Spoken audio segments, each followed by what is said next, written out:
नमस्कार मंडळी, कशा आहात सगळे? तर चला मस्त अशा आपण आज बीटाचे थालीपीठ बनवणार आहोत। मी ती एक बीट घेतलेला आहे कापून, आल्याचा तुकडा घेतलेला आहे, लसूण घेतलेला आहे आणि एक मिरची टाकलेली आहे।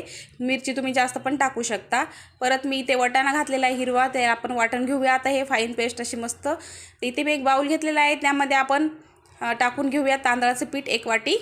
त्यामध्ये घालून घेऊया बेसन पीठ थोडंसं। त्यात आपण घालणार आहोत ओवा थोडासा क्रश करून, हाताने क्रश करायचा, मस्त छान फ्लेवर हे होतो। परत त्यात घालून घेऊया आपण थोडंसं जिरेपूड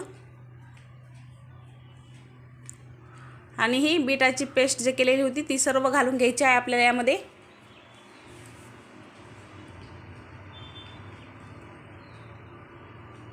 हे बघा झालेलं आहे का घेऊन आपलं सगळं।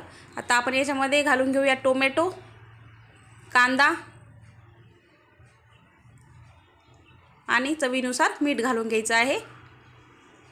हे बघा याला मिक्स करून घेऊया। आधी हलक्या हाताने सगळं मिक्स करून घ्यायचं, नंतर पाणी लागलं तर घ्यायचं। हे बघा झालेलं आहे आपलं पीठ रेडी। इथे मी एक ओला कपडा करून घेतलेला आहे। आता त्यावर आपण एक घेतलेला आहे पिठाचा गोळा, त्याला छान असं पाणी लावून थापून घ्यायचं आहे।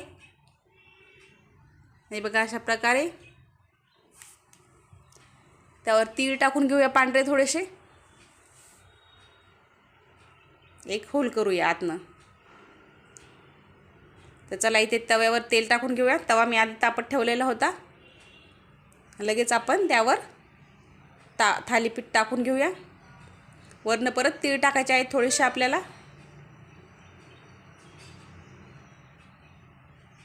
तेल सोडून घेऊया साईडनं, परतून घेऊया आता छान असं मस्त। बघा किती सुंदर असा कलर आलेला आहे। एरवी असं बीट खात नाही, तर मग अशा प्रकारे काय पण बनवून द्यायचं, म्हणजे खातील मुलं। टिफिनला पण देऊ शकता तुम्ही मुलांच्या, आणि आपल्याला पण नाश्त्यासाठी खूप सुंदर असे लागतात। हे बघा रेडी आहेत आपले बीटाचे मस्त असे लालबुंद पौष्टिक थालीपीठ। तर नक्की ट्राय करा, खूप सुंदर लागतात खायला। हे बघा दह्याबरोबर खाऊ शकता, लोणच्याबरोबर खाऊ शकता, चटणीबरोबर पण खाऊ शकता तुमच्या आवडीनुसार। तर नक्की ट्राय करा तुम्ही। रेसिपी आवडली असेल लाईक करा, शेअर करा, कमेंट करा, आणि नवीन असेल आपल्या चॅनलवर तर सबस्क्राईब करायला विसरू नका। धन्यवाद।